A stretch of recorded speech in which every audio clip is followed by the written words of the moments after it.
बच्चों, welcome back to Harsh Academy foundation class 9th और 10th। तो आज बच्चों हम करने जा रहे हैं ग्रेविटेशंस का। आपने लास्ट लेक्चर देखा होगा बच्चों मोशंस का, जिसमें हमने complete concept step by steps करवा रखे। अगर आपने वो नहीं देखा है तो आप पहले उस प्लेलिस्ट में जाओ और उन चैप्टर के सभी लॉज को अच्छे से समझ में आ जाएगा।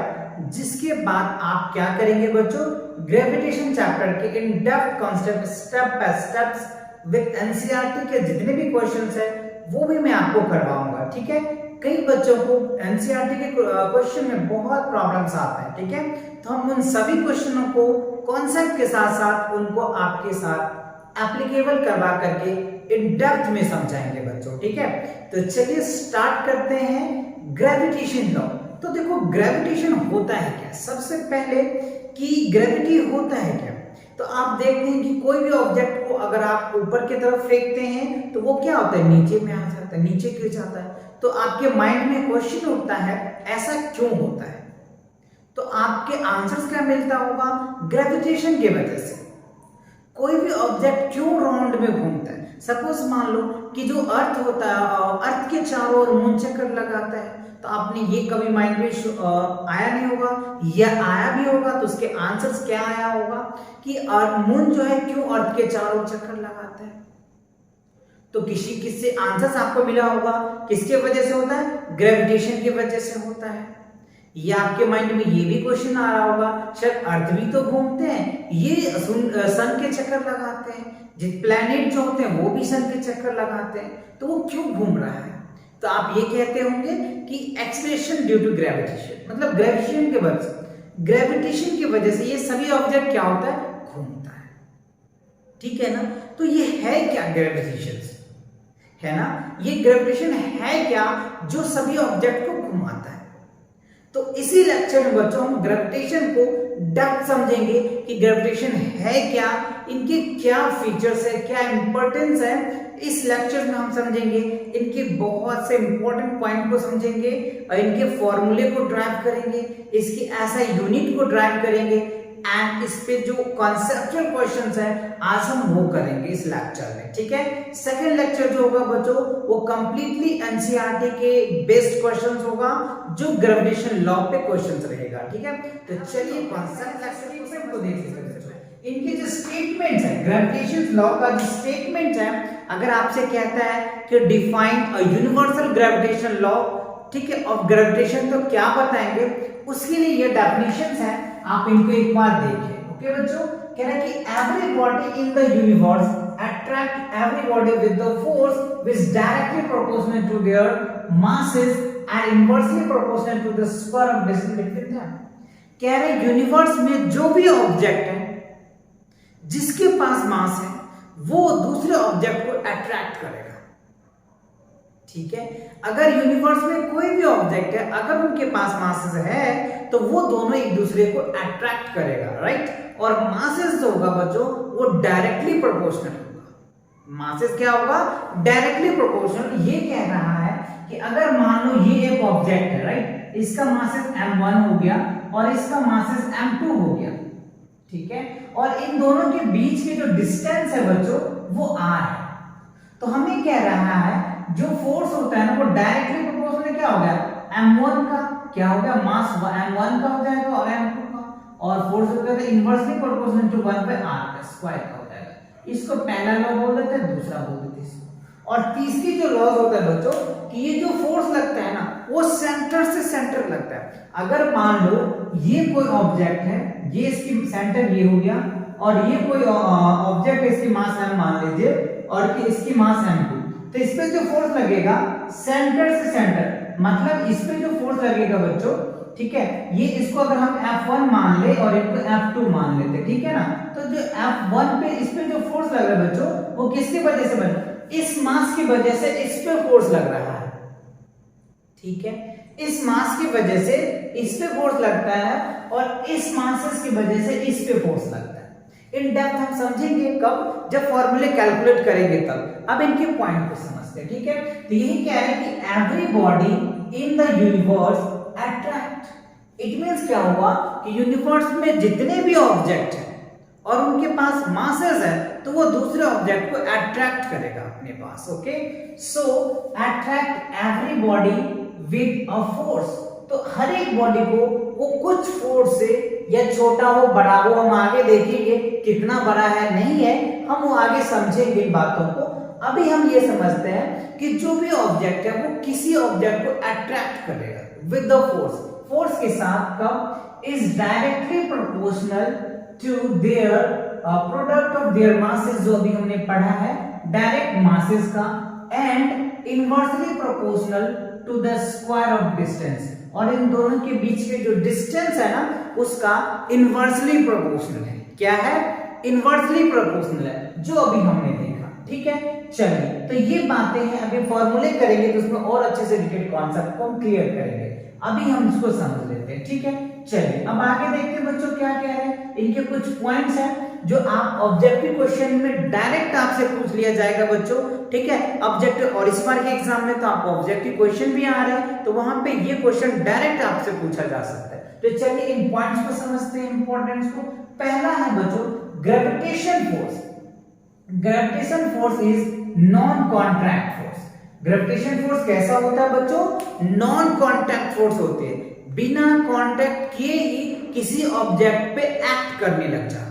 जैसे मान लो ये एक मार्कर्स है और ये, इन दोनों के बीच में फोर्सेस लग रहा है, बिकॉज इसका भी मासेस है और इसका भी मासेस है, तो दोनों में ग्रेविटेशन फोर्स तो है, बट है बहुत कमजोर फोर्स। आगे हम ये भी पॉइंट्स आपके मेंशन किए हुए हैं। जो ग्रेविटेशन फोर्स होता है ना बच्चों, वो दुनिया की सबसे वीकेस्ट फोर्स होता है। ग्रेविटेशन फोर्स जो होता है वो दुनिया का सबसे वीकेस्ट फोर्स होता है, यानी नेचर का कह लो आप, नेचर का वीकेस्ट फोर्स होता है ग्रेविटेशन फोर्स। इसलिए इस पे इतना छोटा फोर्स लगता है कि आप इसको नेग्लेक्ट कर देते हो। ठीक है ना? सो ग्रेविटेशन फोर्स जो होता है कैसा फोर्स होता है बच्चों? नॉन कॉन्ट्रैक्ट फोर्स होता है। कैसा फोर्स? Non contract force. तो एक पॉइंट आप अपने नोट्स में ये डाल दो कि ग्रेविटेशन क्या होता है? नॉन कॉन्ट्रैक्ट फोर्स होता है। चलिए दूसरा बात देखते हैं। दूसरा, it is always attractive in nature.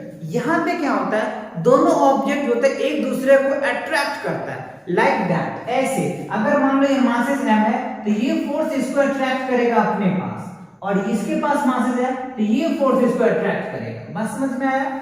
इसीलिए हम कहते हैं कि दो मासेस एक दूसरे को अट्रैक्ट करता है, इसीलिए ग्रेविटेशन की वजह से ही किसी ऑब्जेक्ट को अगर आप ऊपर की तरफ फेंकते हैं तो वो नीचे की तरफ फॉल आ जाता है। ठीक है, जब तक आप उस पे ग्रेविटेशन फोर्स एक्ट नहीं कर पाता है, लेस देन होता है, तब तक वो ऑब्जेक्ट ऊपर जा पाता है। और जैसे जैसे आपका फोर्स इस पे कम होने लग जाता है, ग्रेविटेशन अपने ओर खींचने लग जाता है।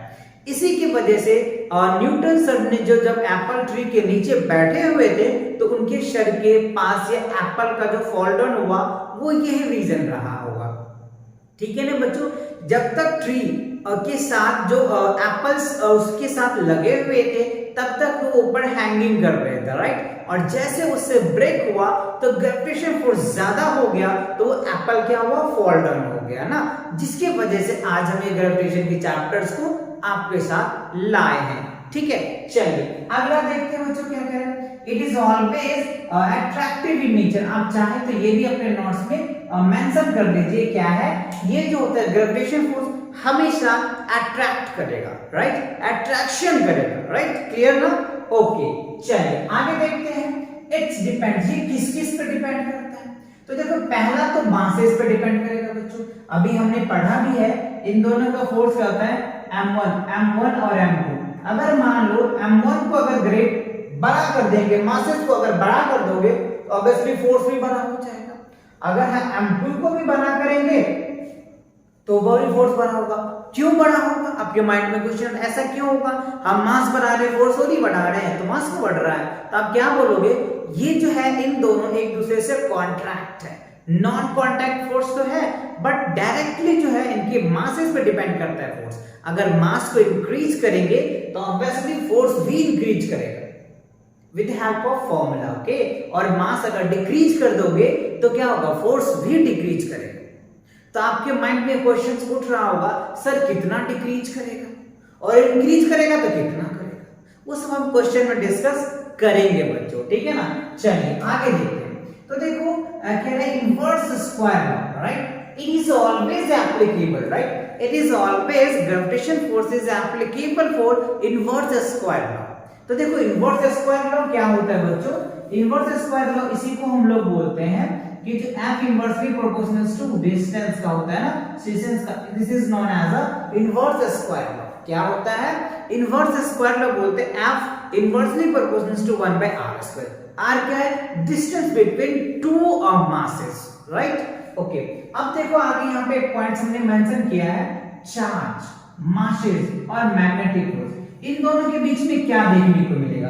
क्या इन दोनों के बीच में भी इनवर्स स्क्वायर लॉ फॉलो करता है? तो चलिए देखते हैं। तो देखो बच्चों चार्ज, तो चार्ज तो आपने पढ़ा है कि दो टाइप्स के चार्ज होते हैं, एक पॉजिटिव चार्ज होता है और नेगेटिव चार्ज होता है। तो पॉजिटिव और नेगेटिव चार्ज के बीच में भी एक फोर्स लगता है। ये आप कॉन्सेप्ट के लिए ले लो बच्चों, ये आप वैसे 12th में पढ़ेंगे, ठीक है? यहाँ पे जो फोर्स लगेगा इनको बोलते हैं इलेक्ट्रोस्टैटिक फोर्स। दो चार्ज के बीच में जो फोर्स लगता है हम उनको क्या बोल देंगे? इलेक्ट्रोस्टैटिक फोर्स बोल देंगे, राइट? इलेक्ट्रोस्टैटिक फोर्स जो होता है वहां पे आपको देखने को मिलेगा, है ना? अब इलेक्ट्रोस्टैटिक फोर्स क्या होगा बच्चों? यहाँ पे K और यहाँ पे Q1 into Q2 अपन में क्या होता है? R square, right? ये होता है आपका इलेक्ट्रोस्टैटिक फोर्स। आप चाहो तो ये लिख दो, इलेक्ट्रोस्टैटिक फोर्स हो गया, ठीक है? जहाँ पे K कांस्टेंट हो जाता है वो हम आगे देखेंगे, Q1 चार्ज होगा Q2। अब यहाँ पे देखो मासेस, मासेस का मासेस के बीच में अगर दो मासेस के बीच में अगर फोर्स लगता है बच्चों, जैसे m1 ले लो और m2, यहाँ पे देखो इन दोनों के बीच में अगर फोर्स लगता है, इसी को तो हम लोग ग्रेविटेशन फोर्स बोल देते थे। इसी को हमने क्या बोला था? ग्रेविटेशन फोर्स, जो अभी आपने पढ़ा m1 into m2 upon r square.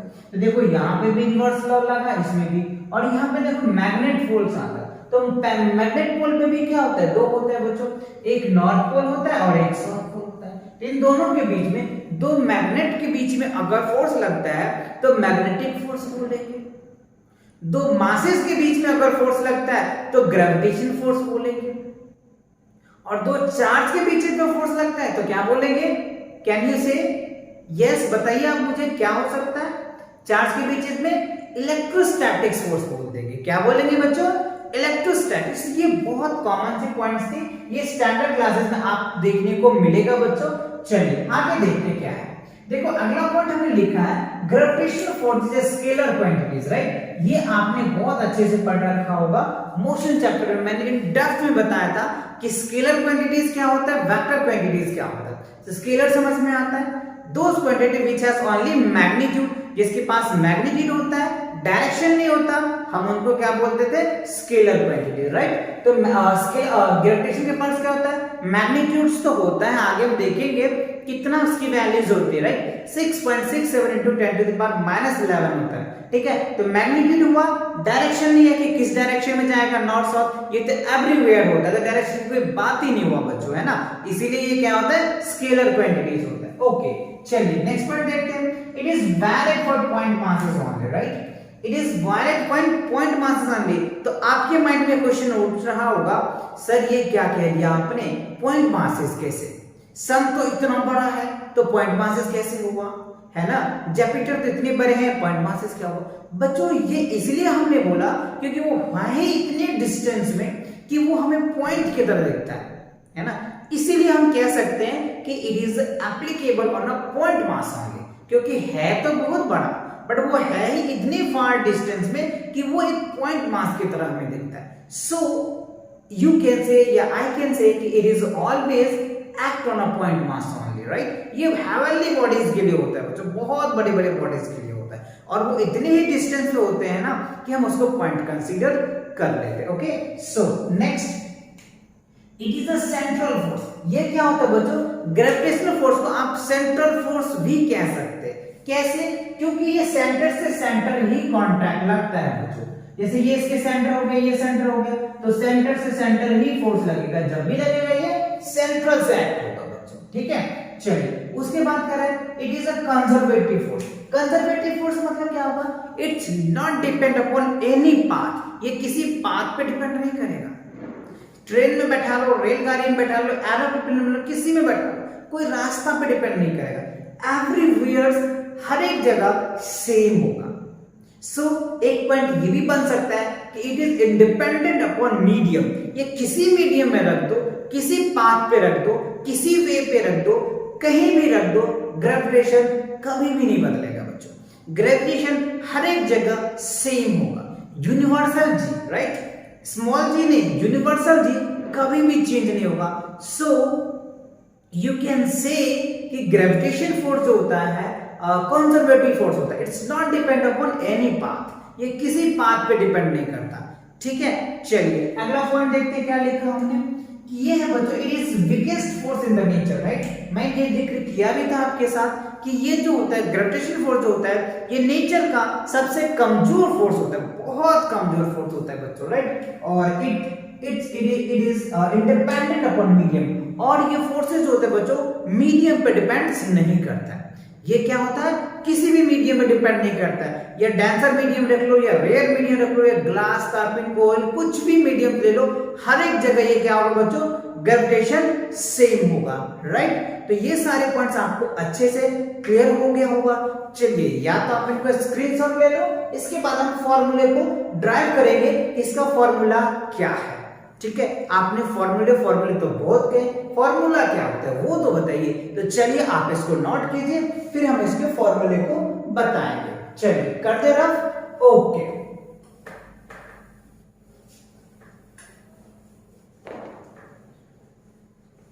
तो देखो बच्चों फॉर्मूला में अब डेफिनेशन हमने क्या पढ़ा कि एवरी ऑब्जेक्ट है ना, जितने भी मासेस होती है ना ऑब्जेक्ट वो डायरेक्टली प्रोड्यूस करते, कैसे तो देखिए। तो देखो हमने पढ़ा दो मासेस के बीच में जो फोर्स लगता है हम उनको क्या बोलते थे, ग्रेविटेशन फोर्स। तो हम वही बात करेंगे अभी। चल ये हमने एक ऑब्जेक्ट ले लिया, इसके मासेस m1 ले लिए, ठीक है, और ये हमारा क्या हो गया, मासेस m2 ले लिया। अब दोनों के बीच ये सेंटर ये हो गया, इसका सेंटर ये हो गया, इन दोनों के बीच की जो डिस्टेंस है बच्चों हम उसको r मानते हैं, ठीक है, कोई दिक्कत नहीं। अब इनकी जो स्टेटमेंट्स आपने पढ़ा था उसमें आपने क्या देखा था कि every object is attract to every another object is directly proportional to their masses. तो इसका मास से क्या होता है बच्चों, डायरेक्टली प्रोपोर्शनल होता है m1 into m2, ठीक है। अब आप उसको चाहो तो एक नेम्स दे दो। दूसरा फॉर्मूला क्या पढ़ा था आपने कि इन दोनों के बीच के जो मासेस है वो डायरेक्टली प्रोपोर्शनल होता है, और इन दोनों के बीच की जो डिस्टेंस होता है वो इनवर्सली प्रोपोर्शनल होता है। चलिए क्या होता है इनवर्सली प्रोपोर्शनल, 1/r²। चलिए इसको थोड़ा सा समझते हैं हम लोग। इनवर्सली कई बच्चे कंफ्यूज हो जाते हैं, सर क्या होता है। तो देखो इन दो मासेस को अगर मास हम बढ़ाते हैं बच्चों, देखो यहां ध्यान दो, मास को अगर बढ़ाओगे तो क्या होगा, फोर्स भी बढ़ेगा ना। क्यों बढ़ेगा, क्योंकि इन दोनों के बीच में डायरेक्टली प्रोपोर्शनल है। आप चाहे यहाँ एग्जांपल देख लो, अगर मान लो हम यहाँ पे 2 न्यूटन्स कर देंगे तो क्या होगा, ये डायरेक्टली प्रोपोर्शनल, ये भी तो 2 न्यूटन्स और 2 केजी हो जाएगा क्योंकि डायरेक्टली प्रोपोर्शनल है। तो क्या होगा, अगर आप फोर्स को बढ़ाओगे तो मासेस भी बढ़ेगा, या मास को बढ़ाओगे तो फोर्सेस भी बढ़ेगा। क्लियर या नॉट, आए समझ में। इसमें हम क्वेश्चन को भी दिखाएंगे आपको कैसे ये इंक्रीज करता है, कैसे, ठीक है। दूसरा चलो अब इसको समझो, अगर हम रेडियस इन दोनों के बीच के सेपरेशन को, अगर सेपरेशन को बढ़ाएंगे, बढ़ाते चले जाएंगे तो इन दोनों के बीच क्या होगा, फोर्स के जो लेवल्स होगा वो घटता चला जाएगा। जितना आप सेपरेशन बढ़ाएंगे फोर्स उतना ही घटता चला जाएगा। क्यों, क्योंकि ये इनवर्सली प्रोपोर्शनल है। तो ये याद रखेंगे, अगर हम क्या करते हैं बच्चों, अगर हम क्या करते हैं दोनों के बीच के सेपरेशन को बढ़ाएंगे तो फोर्स क्या होगा, डिक्रीज कर जाएगा, ठीक है। अगर सेपरेशन दोनों के बीच की सेपरेशन m1 m2 के सेपरेशन को अगर इंक्रीज करेंगे तो फोर्स क्या करेगा, डिक्रीज कर जाएगा। फोर्स क्या करेगा, डिक्रीज करेगा, ठीक है। और दूसरी बातें क्या होगा बच्चों, अगर मान लो इन दोनों के बीच के सेपरेशन को डिक्रीज करोगे तो फोर्स क्या होगा बच्चों, ये इंक्रीज करेगा, राइट। ये क्या करेगा बच्चों, इंक्रीज करेगा। क्लियर हुआ, आगे समझ में, ठीक है। दोनों लॉ समझ में आया कि F क्या होता है, डायरेक्टली प्रोपोर्शनल टू मासेस का होता है। अगर मास को इंक्रीज करेंगे तो किसी बच्चे के माइंड में क्वेश्चन आ रहा है, सर हम एक ऑब्जेक्ट के मास को बढ़ाएंगे तो क्या होगा। आप एक को बढ़ाओ या दो को बढ़ाओ, दोनों तो डायरेक्टली प्रोपोर्शनल ही है ना, तो क्या होगा, आंसर तो वही आएगा, फोर्स भी बढ़ जाएगा, है ना। ठीक है सर, ओके, क्लियर हुआ। चलिए अब देखो तीसरा पॉइंट क्या होता है, it is applicable, it is a central force. ये क्या होता है? Centre, line of the joining two the centre. ये क्या होता है? सेंटर से सेंटर फोर्सेस लगते हैं। क्या होता है? सेंटर से सेंटर फोर्सेस लगता है। अब इन दोनों को अगर हम ऐड कर देंगे, जोड़ देंगे, तो F डायरेक्टली प्रोपोर्शनल टू क्या होगा? m1 into m2 अपॉन में क्या हो गया? r square. क्या हो जाएगा बच्चों? r square. तो देखो यहां तक तो समझ में आता है।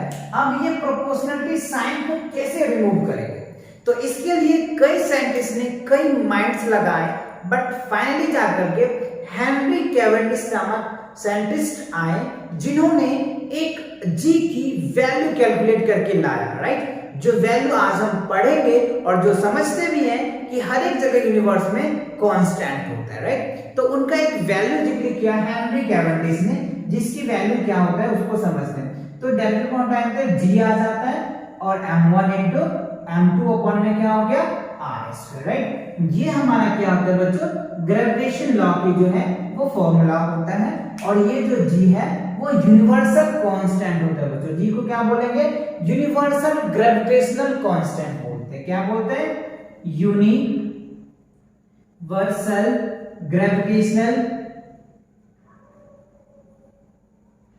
Gravitational constant. ठीक है बच्चों?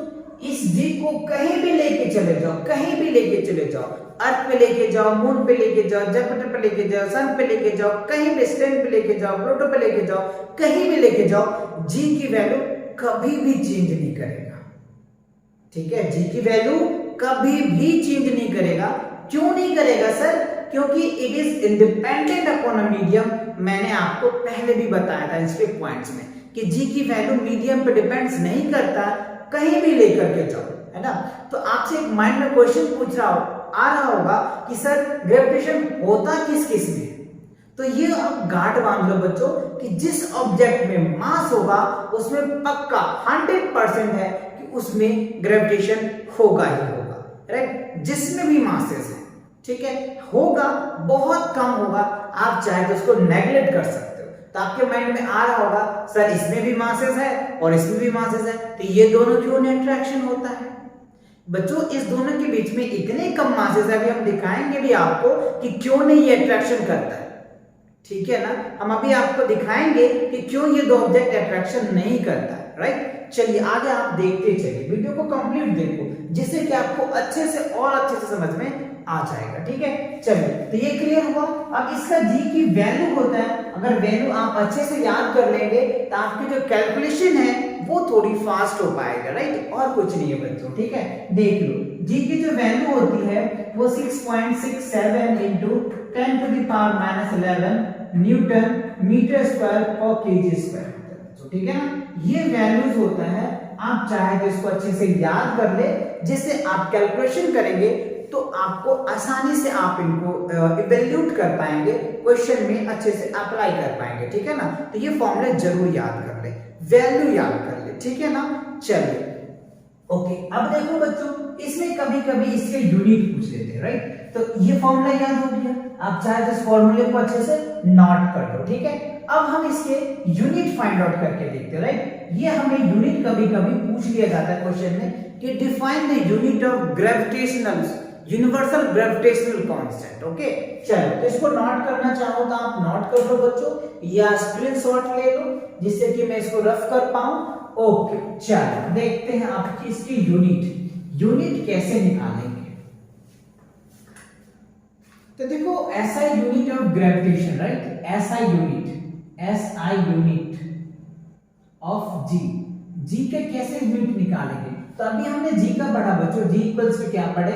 6.7 into 10 to the power -11 newton metre square per KG, right? Per KG square, right? तो देखो यहाँ पे ये तो हमारा वैल्यूज हो गया और ये क्या होता है? यूनिट हो गया, राइट? तो याद करो बच्चों, अगर आपने मोशन चैप्टर पढ़ा है तो वहां मैंने यूनिट का भी जिक्र किया था कि यूनिट भी जो होता है ना बच्चों, वैसे तो जनरली 2 टाइप्स के हम पढ़ते हैं, बट 3 भी होते हैं, राइट? चलो, तो वैसे 2 होते हैं। क्या होता है बच्चों? आपको पता होगा, एक क्या होता है? ड्राइव यूनिट होता है और एक फंडामेंटल यूनिट होता है, और आगे जाके आप कॉम्प्लीमेंट्री भी यूनिट पढ़ते हैं। तो ड्राइव यूनिट क्या होता है बच्चों? वो यूनिट जो किसी भी यूनिट से लिया गया हो या फंडामेंटल यूनिट से जो लिया जाता है उसको हम ड्राइव यूनिट बोलते हैं। और फंडामेंटल यूनिट क्या होता है? वो यूनिट जो खुद ही होता है, जो आपने पढ़ा है कि 7 फंडामेंटल यूनिट्स होता है। अभी हम उस पर जिक्र नहीं करेंगे। अगर आपको वो चीज समझना है तो आपके मोशन वाले चैप्टर में जाकर के आपको यूनिट वाले पॉइंट को क्लियर करके आपको वहां पे समझ में आ जाएगा कि कैसे ड्राइव यूनिट होता है और कैसे फंडामेंटल यूनिट होता है। ठीक है, तो चलिए अभी हम देखेंगे यहाँ क्या है। ये जो है इस यूनिट को हम लोग बोलते हैं ड्राइव यूनिट। क्या है? Drive unit. तो कैसे ड्राइव मतलब क्या? इसको हम फंडामेंटल से ड्राइव करके लाए, चला करके लाए। कहां से? फंडामेंटल यूनिट से। तो चलिए समझते हैं। इसके लिए आप क्या करोगे? पहले फॉर्मूला आप लिख लो। फॉर्मूला क्या होता है बच्चों? जी m1 m2 अपॉन में क्या हो गया? r square. तो इसमें क्या करो, जो भी जिसकी भी यूनिट आपको पता है वो यूनिट को पुट करो, बस, और कुछ नहीं करना है बच्चों। तो देखो फोर्स है, तो फोर्स का ऐसा यूनिट क्या होता है? न्यूटन होता है। ठीक है, जी की यूनिट तो आपको पता नहीं, फाइंड आउट करना है बच्चों। डी की यूनिट फाइंड आउट करना है तो आप जी लिख देंगे। ठीक है, मास की यूनिट पता है बच्चों क्या होता है? केजी होता है। ठीक है जी, एक और मास है तो एक और केजी आ जाएगा। ठीक है जी, और डिस्टेंस का मीटर, तो 2 मीटर है तो क्या होगा? मीटर स्क्वायर है। अब क्या करो? क्रॉस मल्टीप्लाई कर दो जी। तो देखो न्यूटन मीटर स्क्वायर इनटू क्या हो जाएगा? जी इनटू क्या हो जाएगा? KG square. ये फॉर्मूला तो आप अच्छे से याद कर लो बच्चों, है ना। वैसे आपको याद होगा a to the power m और a to the power n, जब बेस सेम होता है ना तो पावर क्या होता है बच्चों? ऐड हो जाता है। ये आपको पता होगा, आपने बहुत पहले पढ़ चुके होंगे, है ना। जब बेस सेम होता है तो पावर ऐड हो जाता है, या इस फॉर्म में हो या फ्रैक्शन के फॉर्म में हो, किसी के फॉर्म में हो तो कोई फर्क नहीं पड़ता, बेस सेम होना चाहिए और पावर डिफरेंट होगा तो आप इनको इस तरीके से क्या कर सकते हैं? ऐड कर सकते हैं। मल्टीप्लाई कैसे होगा? तो ऐड करेंगे, और डिवाइड के फॉर्म में होगा तो क्या करेंगे आप? माइनस कर देंगे। तो देखिए यहाँ पे जी कुछ नहीं है तो पावर 1 हो गया, और इसका पावर भी कुछ नहीं तो 1 1 क्या हो जाएगा? 2, इसलिए हमने जी स्क्वायर लिख दिया। अब देखो इस साइड डिवाइड में है, क्या है? इस साइड डिवाइड में है तो इधर लाएंगे तो क्या होगा? सॉरी, इस साइड मल्टीप्लाई में है बच्चों, तो इधर लाएंगे तो डिवाइड के फॉर्म में आ जाएगा। ठीक है ना, तो जी इक्वल्स टू क्या निकल के आ जाएगा? न्यूटन मीटर स्क्वायर और केजी स्क्वायर। ठीक है बच्चों, तो ये हमारा क्या निकल के आ गया? Drive, right. ये क्या हो गया? Drive unit. तो जी की यूनिट समझ में आया, और इसकी वैल्यू अभी हमने आपको बताया ही है, 6.67 into 10 to the power -11 newton metre square और केजी स्क्वायर होता है बच्चों। ठीक है, तो ये हमारा वैल्यूज होते हैं जो आप इसको अच्छे से रिमाइंडर कर लेंगे। और ये यूनिट कभी कभी आपको पूछ लिया जाता है 1 से 2 नंबर में कि इसको ड्राइव करो। ड्राइव ऐसा unit of G, right, universal gravitational constant. ठीक है, तो ये चीज आपको क्लियर हुआ अच्छे से। चलिए इसको नोट कीजिए। अब इसके कॉन्सेप्चुअल प्रॉब्लम को देखते हैं बच्चों। ठीक है, कि कैसे कॉन्सेप्ट में आपको आएंगे, इसको नोट करो आप, ये स्क्रीनशॉट ले लो, कर दो रफ। ओके, अब देखो बच्चों इसके जो न्यूमेरिकल्स आएंगे बहुत बेसिक समय कर पाऊंगा आपको पहले, जिससे कि आपको क्वेश्चंस करने में इंटरेस्ट आने लग जाएगा। हम धीरे धीमे आगे स्टैंडर्ड क्वेश्चन पे बढ़ते चले जाएंगे। ठीक है, चलो तो देखो पहला क्वेश्चन को समझते हैं। फर्स्ट में क्या करते हैं कि एक मासेस ले लिया हमने। ठीक है, अब यहाँ पे हमने m1 इक्वल्स टू क्या ले लिया? 1 kg ले ली। देखो ध्यान से बच्चों, क्वेश्चन के लेवल को हम धीरे धीरे बढ़ाएंगे। 1 kg ले लिया। ठीक है, अब मासेस m2 दूसरी ऑब्जेक्ट ले लिया हमने, इसका मासेस हमने क्या कर दिया बच्चों? 1 kg ही लिया। ठीक है, और यहाँ इसके सेंटर ये हो गए, इनके सेंटर ये हो गए। इन दोनों के बीच के डिस्टेंस हमने क्या लिया बच्चों? r जो हमने 1 मीटर लिया। अब देखो क्या होगा, और हमसे पूछ रहा है चलो बताओ टू फाइंड ग्रेविटेशनल फोर्स। ठीक है, टू फाइंड ग्रेविटेशनल फोर्स हमें जी पूछ रहा है। तो क्या करना है? सिंपल सा फॉर्मूला देखो बच्चों, F इक्वल्स टू हमने पढ़ा है G m1 into m2 upon में क्या पढ़ लिया हमने? r square. ठीक है, चलिए तो वैल्यू पुट करते हैं। तो G m1 की वैल्यू क्या हो गया? 1, और इसका भी वैल्यू 1, और इसका क्या निकल के आ जाएगा? 1 मीटर। तो क्या रिजल्ट आया G? तो F इक्वल्स टू क्या निकल के आ गया बच्चों? क्या देखने को मिला? जो ग्रेविटेशन फोर्स है ना वो ग्रेविटेशन की वैल्यू के बराबर है। कब? जब दोनों ऑब्जेक्ट के मासेस 1 kg होता है तो उस ऑब्जेक्ट पे जितना ग्रेविटेशन फोर्स होगा उतना ही फोर्स लगेगा, जो ग्रेविटेशन की वैल्यूज होगा वही होगा। तो देखो थोड़ा सा समझो, कितना आएगा 6.67 into 10 to the power -11 newton metre per KG square. तो देखो बच्चों क्या रिजल्ट आया। अब आप मुझे खुद ही बताओ ये ऑब्जेक्ट कितनी बड़ी होगी, कितनी वेट की होगी। मान के चलो कि अगर ये 50 ग्राम्स का होता है तो इतने में कितना छोटा फोर्स लगेगा। अभी देखो अगर हमने 1 kg का ऑब्जेक्ट लिया था, है ना, 1 kg मासेस का लिया था तो फोर्स कितना लगा 6.67 into 10 to the power -11। सोच सकते हो कितना कमजोर है। तो इस ऑब्जेक्ट पे तो एक्ट ही नहीं करेगा ना, इतने छोटे होंगे कि आपको फील भी नहीं आएगा, फील भी नहीं आएगा। इसीलिए ये ऑब्जेक्ट को जहां पे रख देते हैं ये वही रख जाता है, क्योंकि ये एक दूसरे को अट्रैक्ट नहीं कर सकता। क्यों नहीं कर सकता? इसकी मासेस इतनी छोटे हैं, इसमें फोर्स, ग्रेविटेशन फोर्स इतनी वीक होता है कि ये किसी को एक्ट कर ही नहीं सकता। ठीक है ना, इसीलिए मैं बताया था कि ये दोनों मार्कर एक दूसरे को अट्रैक्ट नहीं करता है। क्यों नहीं करता है? रीजन क्लियर हुआ, अच्छे से समझ में आया? ओके, तो आप चाहे तो इस तरह क्वेश्चन भी कर सकते हैं। चलिए एक क्वेश्चन करके देखते हैं, करेगा फिर इसको। चलिए इसको नोट करना चाहे तो आप कर लीजिए, देखते हैं हम लोग अगला क्वेश्चन। ठीक है, ओके। अब देखो बच्चों इसमें क्या करना है आपको। अब अगर मान लो कि M1 को हम लोग मान लेते हैं 5 kg दे दिया, ठीक है, और M2 ले लेते हैं मान लेते हैं 10 kg दिया हुआ है, ठीक है, और इन दोनों के बीच की जो डिस्टेंस है वो डिस्टेंस मान लेते हैं हम लोग 10 मीटर से, ठीक है। अब क्या है फोर्स बताइए, तो क्या करेंगे आप simple F equals to G M1 into M2 अपन क्या करेंगे R स्क्वायर कर देंगे, ठीक है। अब चाहे तो G की वैल्यू रख दीजिए 6.67 इंटू 10 to the power -11 और M1 की वैल्यू कितनी है 5 kg और M2 का कितना है 10 kg, ठीक है। अब आप देखिए यहाँ पे R1 की वैल्यू कितना है 10, तो 10 के स्क्वायर करोगे तो क्या होगा 100, तो इस 0 से ये 0 कैंसिल हो जाएगा, इस 2 से ये 2 कैंसिल हो जाएगा। अब इसको आप डिवाइड कर दीजिए 2 से, ये हो जाएगा 3, ये हो जाएगा 3, ये हो जाएगा 2, सॉरी 3 हो जाएगा और ये हो जाएगा आपका सॉरी यहाँ पे भी होगा बच्चों 3 और यहाँ पे क्या हो गया 5। इट मींस आप क्या लिख सकते हैं 3.335 into 10 to the power -11 newton metre square per KG, ठीक है ना। तो आप इस तरीके से इनको निकाल सकते हैं बच्चों, कोई दिक्कत नहीं ना। तो आप इस तरीके से वैल्यूज आएंगे, हम देखेंगे भी।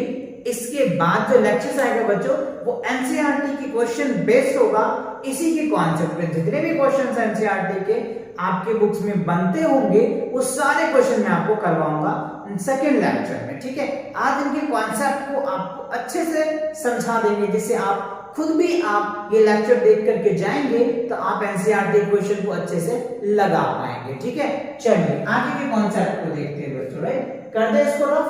ओके, अब देखो कैसे इस पे क्वेश्चंस आपको प्रैक्टिकल टाइप में घुमाते हैं, कैसे देखते हैं। ये देख लेते हैं मासेस M1 हो गया, है ना, ये हम मासेस 2 ले लिए, ठीक है, ये हम मासेस M1 ले लिए और ये मासेस हमने M2 ले लिए, कोई दिक्कत नहीं ना, ठीक है। चलिए इन दोनों के बीच के डिस्टेंस को हम लोग R बोलते हैं। अब क्या कह रहे हैं बच्चों कि हमें जो फोर्सेस दे रखा है ये दो मासेस है M1 M2, M1 M2 क्या है इक्वल्स है, सेम है, जो मासेस है वो है, राइट, M1 है M2 है और इनके बीच के जो R जो है ना वो डिस्टेंस क्या होता है हाफ हो जाता है, ठीक है। तो इसमें जो न्यू फोर्स लगेगा वो कितना एक्ट होगा, न्यू फोर्स लगेगा वो कितना एक्ट होगा, चलिए देखते हैं। तो देखो F इक्वल्स टू आपने पढ़ा है कि G M1 इंटू क्या हो गया M2 अपॉन में R स्क्वायर, ये तो आपको पता है, ठीक है। अब इसका फोर्स निकालिए, तो F डैश अगर आप निकालेंगे तो क्या हो जाएगा G M1 into M2 upon में क्या होगा R स्क्वायर, तो R की जगह पे क्या लिखेंगे 1/2 का होल स्क्वायर। अब आप इनको सॉल्व करेंगे तो क्या हो गया G M1 into M2 upon में क्या हो गया R स्क्वायर बाय 4 और ये 4 ऊपर लेके जाएंगे तो F डैश इक्वल्स टू क्या हो गया 4 into G m1 m2 upon में क्या हो गया r स्क्वायर। अब इसको आप क्या बोल सकते हैं, f यहां से बोल सकते हैं, है ना। तो f डैश इक्वल्स टू क्या निकल के आ जाएगा 4 टाइम्स ऑफ f, ठीक है ना बच्चों। तो f डैश क्या हो जाएगा 4 टाइम्स हो जाएगा जो एक्चुअल फोर्स है उसका। कब, जब आप क्या करेंगे r को स्मॉल कर देंगे, r को जब छोटा करेंगे तो फोर्स क्या होगा बढ़ता चला जाएगा। r को छोटा करेंगे तो फोर्स क्या होगा बढ़ता चला जाएगा। चलिए अब इसी पे समझते हैं। यहीं पे देखो बच्चों कॉमन सी बात है, ब्रीफ इजीली। अगर r को हमने हाफ किया तो फोर्स क्या हो गया 4 टाइम्स बढ़ गया। r को हमने हाफ किया, रेडियस को हाफ किया तो फोर्स क्या हो गया 4 टाइम्स बढ़ गया। अगर हम इन दोनों के बीच के रेडियस को 1/3 करेंगे तो फोर्स क्या हो जाएगा बच्चों f डैश 9 टाइम्स हो जाएगा। ध्यान देना अच्छे से, समझ में आ रहा है। ये आपको ऑब्जेक्टिव में डायरेक्ट क्वेश्चन पूछ लेगा कि दो ऑब्जेक्ट दे रखे हैं, उनके मासेस m1 m2 है और उन दोनों के बीच में जो सेपरेशन है 1/3 है, तो फोर्स क्या होगा, न्यू फोर्स क्या होगा। तो आप ये बोल सकते f dash equals to 9 times, ठीक है। चलिए तो ये क्लियर हुई। अगर हमें कहता है कि फोर्स 1/4 है, रेडियस क्या है 1/4 है, तो अब बताओ फोर्स क्या होगा। तो ये हो जाएगा 16 टाइम्स ऑफ f हो जाएगा बच्चों। कितने टाइम्स हो जाएगा 16 टाइम्स हो जाएगा। अगर यहीं पे कहता कि जो हमारा रेडियस है 1/5 है, तो क्या आ जाएगा बच्चों न्यू फोर्स जो होगा वो कितना होगा 25 ऑफ f हो जाएगा, ठीक है ना। तो इस तरीके से बातें समझ में आ रही या नहीं। तो इस तरीके से जैसे जैसे उन दोनों के बीच में m1 और m2 के बीच में सेपरेशन जैसे जैसे डिक्रीज करता चला जाएगा, फोर्स ऐसे ऐसे इंक्रीज करता चला जाएगा। सेपरेशन जैसे जैसे डिक्रीज करेगा, फोर्स इंक्रीज कर जाएगा। क्यों करेगा, इनवर्सली प्रोपोर्शनल है, ठीक है ना। चलिए तो ये क्लियर हुआ। अब देखो बच्चों, अब क्या देखोगे, इसी तरीके से मास में भी चेंज ही जाएगा तो आपके फोर्सेस पे इफेक्ट पड़ेगा। मास में भी चेंज होगा तो फोर्स पे इफेक्ट होगा, ठीक है ना। तो आई होप ये सभी कॉन्सेप्ट अच्छे से क्लियर हो गया होगा। अगर कोई डाउट्स है तो बच्चों कमेंट करके जरूर बताना, जिससे कि नेक्स्ट लेक्चर जो आपके लिए न्यूमेरिकल्स के आएंगे एनसीईआरटी बेस पे, उसमें हम आपको और अच्छे से इंप्रूवमेंट करके उन कॉन्सेप्ट को लेके आपको क्लियर कराएंगे बच्चों, ठीक है। तो मिलते हैं नेक्स्ट वीडियो के साथ बहुत जल्दी। तब तक के लिए पढ़ाई करते रहें। All the very best.